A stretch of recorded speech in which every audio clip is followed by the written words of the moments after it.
Hey, John. Take me to a time when I met you in a coffee shop and I played you a recording, a vocal recording, a three-part recording of a song, Mamelang. And I wanted to work with you and we met and I want to introduce myself. And so, what did you think of that day? That was a special day. There was a synergy that happened almost immediately where what you played just resonated with me, and I thought this song had such depth to it, and there was a meaning far deeper than just the entertainment value Yes. or kind of not even telling a story. It just went incredibly deep, and I thought I would love to be a part of this this journey. And so we spent a little while chatting through the songs, but I can't remember how you discovered me or how we ended up in the coffee shop that day. But I'm glad it happened. Sometimes that doesn't matter, does it? It matters that it happened, and because it happened, life is better. It's true. It happened through a friend of mine, Joe, who was a bass player for the song Mamelang. Joe told me about it. He lives around you there. And then he said, hey, I heard about this recording studio and they're Crown Lane and check them out. And I went home and I checked you out online. And I think it brings me to the second question. It's about your family values. It's about who you are. You guys are sustainable equality about you. And you guys have this quality thing about happening about being sustainable and environmentally friendly and all the materials you're using, and you're very self-conscious about that, and your spirit about you brought me and made me love the ideas about you as Crown Lane Studios. So I thought this will be the best place. And recording Mamelang, the EP itself, over weeks on just only Mondays, over a long time, it was a bit challenging. But I was very happy at the end of the product itself. How did you feel about us recording that EP?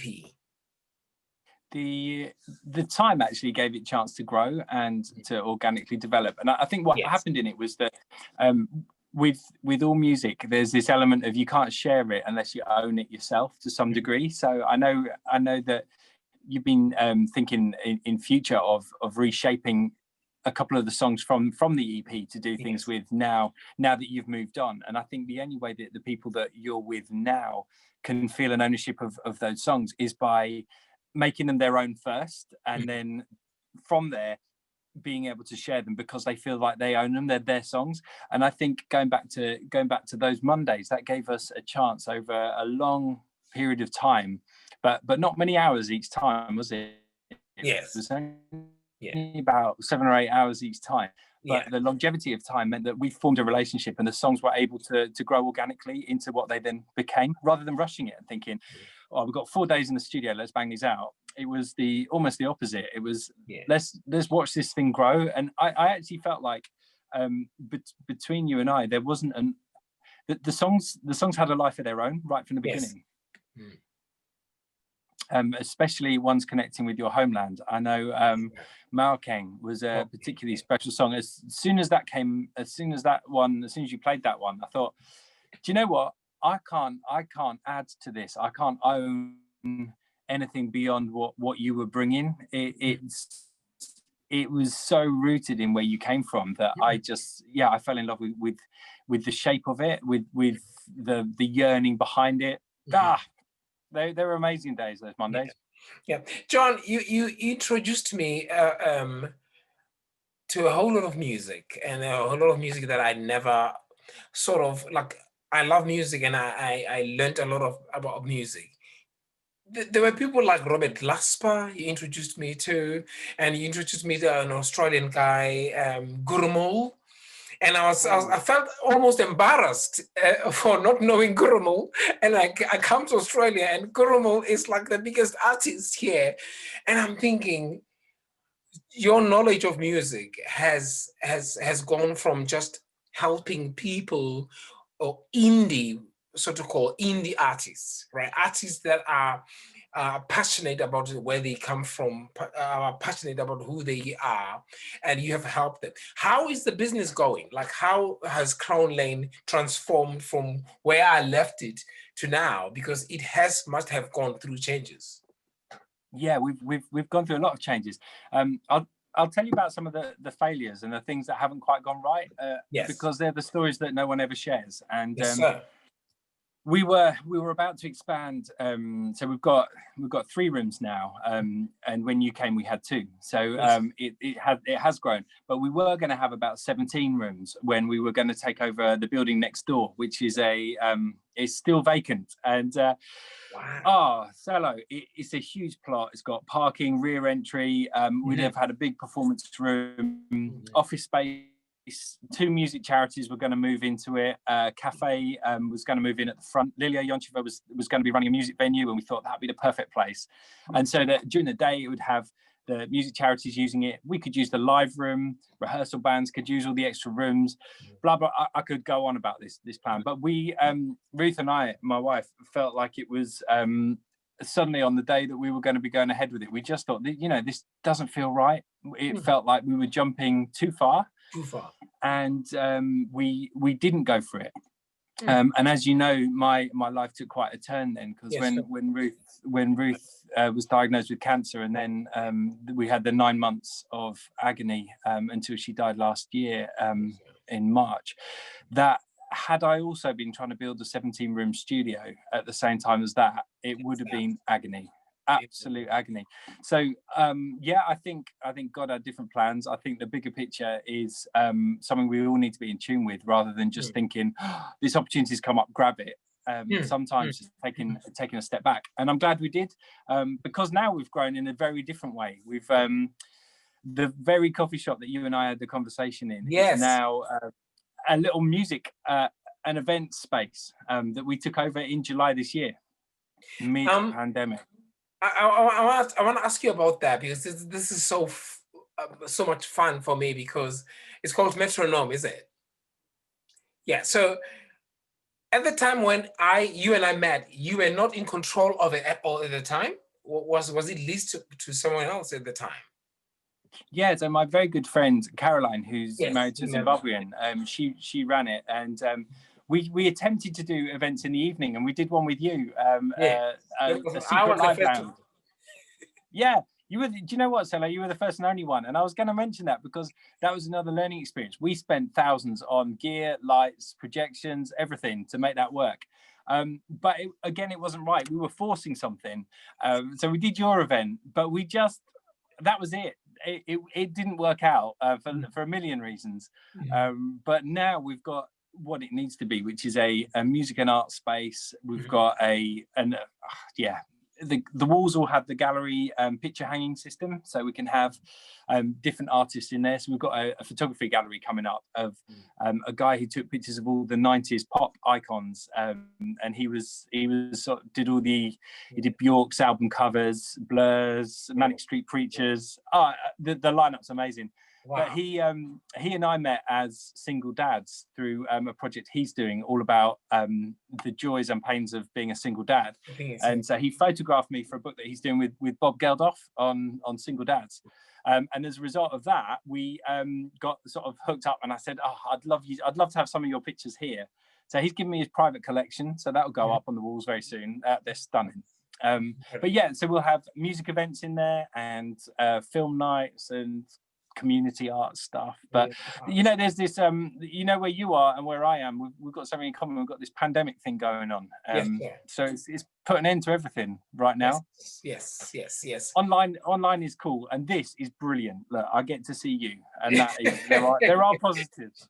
Yes, John, I'll tell you what, I have also gone through so much tough time, and as well prior to this COVID-19, I lost a very dear friend of mine, and prior to that, we had a wonderful launch in South Africa relaunch of Bokamoso Art Center, where I come from, And you were very excited about it, and you saw it coming, and I told you all about it. And at the time, I had no idea of what I actually wanted. I knew that I wanted a performance space. Really, some of the ideas are the ideas that I stole from my travels in London, from you guys doing that little performance with me, with a coffee shop and a studio. And then again, I was teaching young kids through a friend of mine, Carla Young. So teaching those kids and me being in that studio that we did something together had sort of helped me understand of what I want to do at home. There's a little thing that we share. You spoke to me about it. It's called Zim Kids. And at the time when you guys were doing Zim Kids and you were very deeply involved with it, that's when in my head the Bokamoso Art Center was sort of developing to be a better, cleaner idea of what I want to do. And that's what we share mostly, even though you're not much involved with it now. But I just want you to express your love for the African continent and the love for African people, and how it has helped sort of shaped what you think about charities and the works they are doing over there. Oh. God. Well, Zim Kids, I'm most proud of in that what they celebrate is not we're supporting 200 or 500 kids. What they celebrate is we got 2 families back on their feet, and it doesn't sound as impressive, but boy, if you're one of those 2 families, that's a heck of a lot more impressive than being one of 200 people having to receive a handout. So their phrase is something like "hand up, not a handout," and their work has been amazing. It's now run fully by Black Africans who are own it through and through, and the place is it goes back to that ownership thing of in fact I've got a wristband made. I'll show you it. It was going to say on it, it says on one end of it, it says joy. I don't know if you can see that. No. Yes. No, that one says courage, and that one says joy. Courage. Yeah, That's joy yes. And courage. It was going to say joy and ownership, because I believe that everything has to have joy in it for it to work, and everything has to have an element of ownership. But I realized that ownership also has the negative connotation of debt and burden. And I realized that, you know, something like Zim Kids, you could say, oh, I want them to have ownership, but I don't think it's about ownership. I think it's the deeper level. It's about courage. And currently the people who run it are full of joy and courage, and they through that they own it. They have a joy and want to express and want it to grow and want more people to be supported by it. So I think Zim Kids is in a very good place. I think it needed to be supported by started by the people that it was started by. I think the bigger picture is coming to fruition now, and it's doing brilliantly. Right. You asked me specifically about the African continent, though. I don't know why I don't know why I love it. It is just you. That's just you. The culture of giving, John. The culture of giving back. Yeah, absolutely. Mine's gone to Zoom meeting, Zoom audio. Can I get it back? There you go. I'm back. You're back. Yeah. That's weird. Yes. Maybe it is. Maybe yeah. It's definitely a culture thing. It's definitely a culture that I would want. I want it here as well. So in the coffee shop, I don't want them to feel like they're staff members who have to do jobs. I want them to feel like this is somewhere where they can explore, and if they want to move on to do something else, as long as they're moving on to do something better, then 2 people win. One person gets a job here to replace them, and they get to do what they want to do. So I'm all for courage. I'm all for that culture. So is the Metronome and Crown Lane one? Are they running as one now at the moment? Pretty much. Currently, there's 2 sets of accounts, but other than that, they are pretty much one business. Yeah. There's a manager for each. So after Ruth died, we employed an amazing woman called Chrissy, who is the manager here, and she does everything that I can't do. She's organised. She's good on the phone with people. She makes people pay, and she's lovely with me when I'm up and down and coming up with crazy ideas. Those emails I used to get from Ruth. Yeah, exactly. So yeah, Chris is very organised. She's doing a grand job. And then there's a manager at the coffee house as well. One of the things I wanted to establish there was if I was taking on the coffee shop and the event space was that I didn't try and run it, and I knew that my skills weren't that. And I've learned a lot about delegation, and I think you must have done as well. By there's a real gift in being able to step away from something and not being the bottleneck, because if the person who starts it runs it, everything has to go through you, and if you can delegate, then I believe things can grow better. So the sense of responsibility, then you can leave it to someone in great hands that you know they are doing their job, and you can just watch them do what they're doing. Is that what you're saying? Yeah, I think there's a different heart. I think a founder's heart, someone who can found something, is different to a good manager and a good leader. And sometimes founders aren't good leaders. Sometimes they are. But you can be a founder and found something brilliant, and then someone else can manage it, and it can grow brilliantly. Brilliant. John, you're a sound guy. You're a drummer. You're a musician in your own right. For the benefit of my audience at home in Mamelang, South Africa, how has before COVID-19, how has the sound changed over the years in terms of the indie artists or any artist you have worked with? How have you changed? Because I've seen a whole lot of stuff that on the internet that you guys are doing in terms of changing the sound. Now, this is the territory I don't know, but I would like you to sort of expand a little bit about how has the sound changed in terms of what you use technologically in your studio. How has the sound changed? Yes, please. So I think there's an element of following others, and there's an element of creativity, and it's very easy just to follow what people are doing, but it's essential that you do know what other people are doing. So spent a long time listening to Justin Bieber's latest release yesterday, just getting inside, working out what's going on there, and then that led me on to checking out what's going on in his life and what his influences are and why he's come to the decisions that he has, and that's been fascinating actually.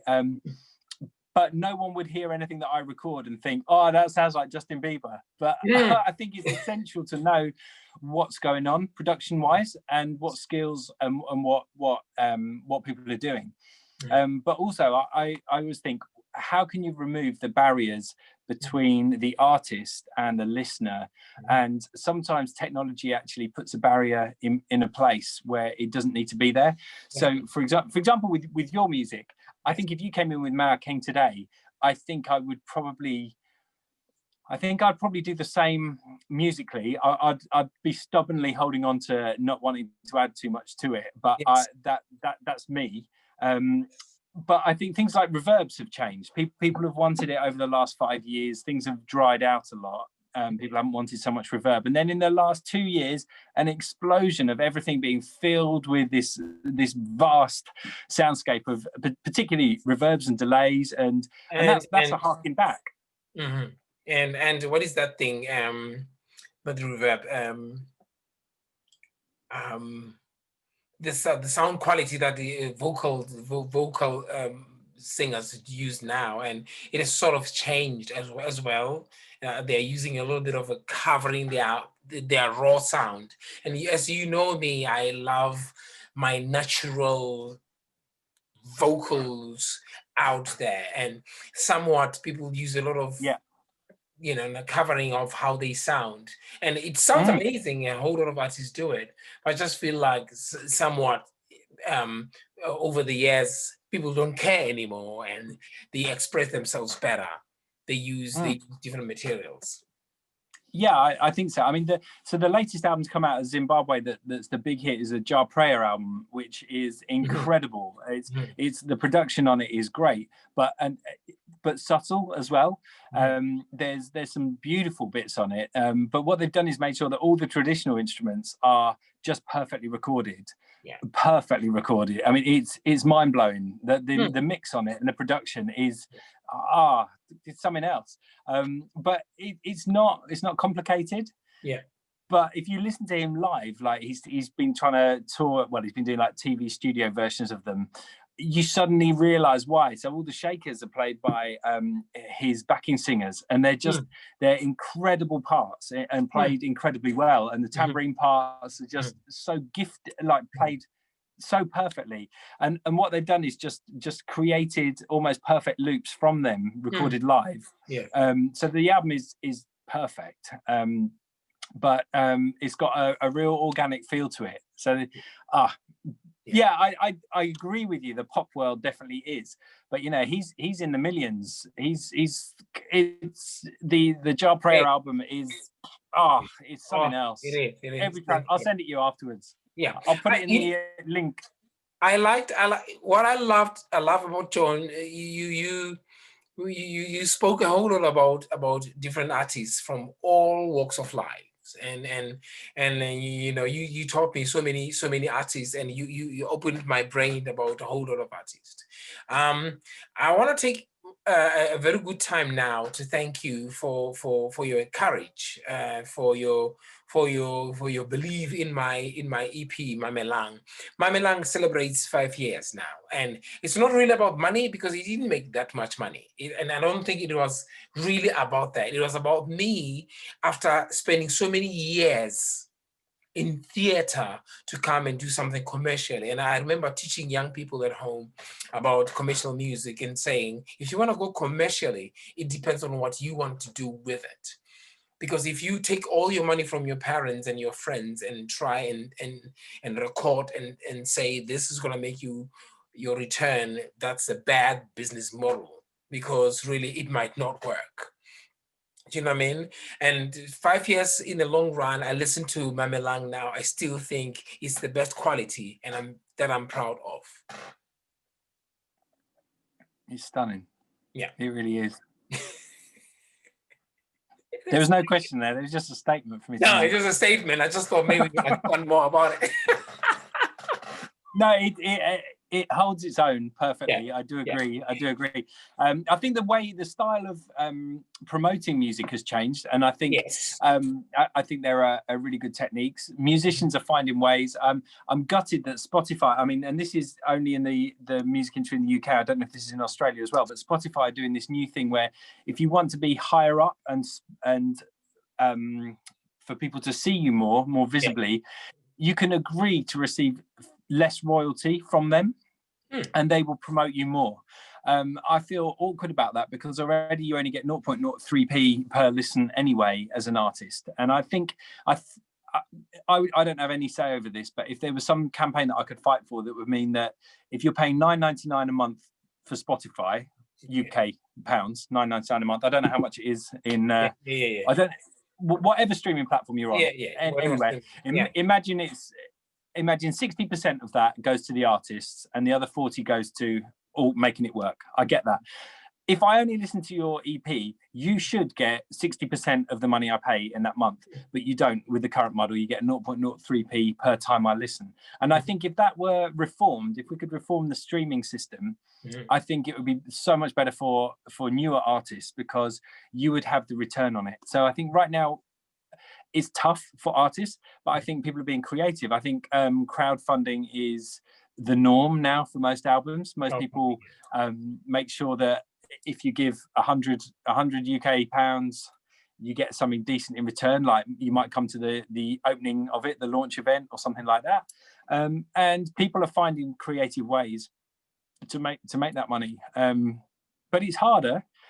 But I don't know if it was ever. I mean, you look at so many classical composers who worked tirelessly their whole career, churned out so much and made not a penny, and then now, you know, their music is still listened to. I don't know. It depends why you do it, doesn't it? Yeah, depends. It really does. I can't wait to share a whole lot of music that I've been doing and the new ideas that I'm doing in the near future. Once this whole lot of coronavirus thing is maybe, I don't want to say over, I would say manageable, because at some point this will be manageable and we'll be able to free travel as well. And I can travel back to South Africa and travel back to London, because I need to come there very soon. Really, really, really, I want to come to London. My wife was talking to us and we were like, oh, we want to go back to London just to visit. But most importantly, I would love to come and see your brother, and I would love to come and see Bill as well, everyone in the family, and I want to wish you well. I think we might do part 2 of this. I'm not sure. We will talk about it, and I want to take time to thank you for coming to my little channel. I'm working it out, John, and it's working out very well. You have given me your time, and I appreciate it. I appreciate it too. I was hoping to hear a little bit one of your songs. I was wanting you to sing just a little bit one of your songs. Is it ready? Look at you, you're having a gulp of water. It's ready. You're going. Which song? Which one? Which one are you talking about? One of your new ones. I want to hear one of your new ones. Yeah. Just a little bit of one. Go on. There's one you liked online that I sort of there's a song called Azania. It's a song that I wrote about. Azania means South Africa, but it also means it's sort of a Hebrew name. It means God is listening, and it's my daughter's name, Azania. Right. So I thought about it, and I was like, oh my God, John wants me to sing, and I've been so nervous the whole day. I've been nervous the whole day thinking, oh, what can I sing?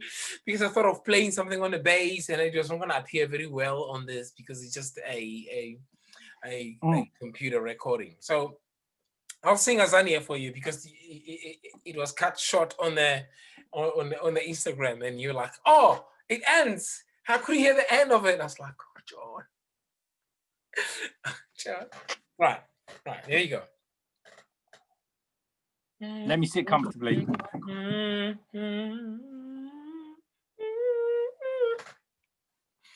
Azania, Azania, Azania, Azania, Azania,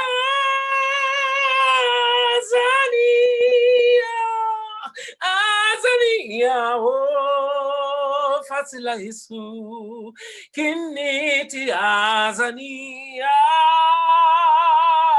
Azania, Azania, Azania, Azania,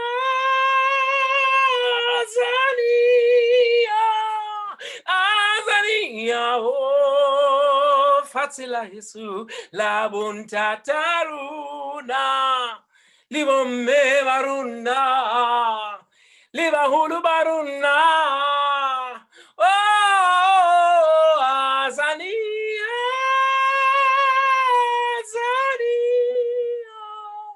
Azania, oh, Fatila Yesu, Kiniti.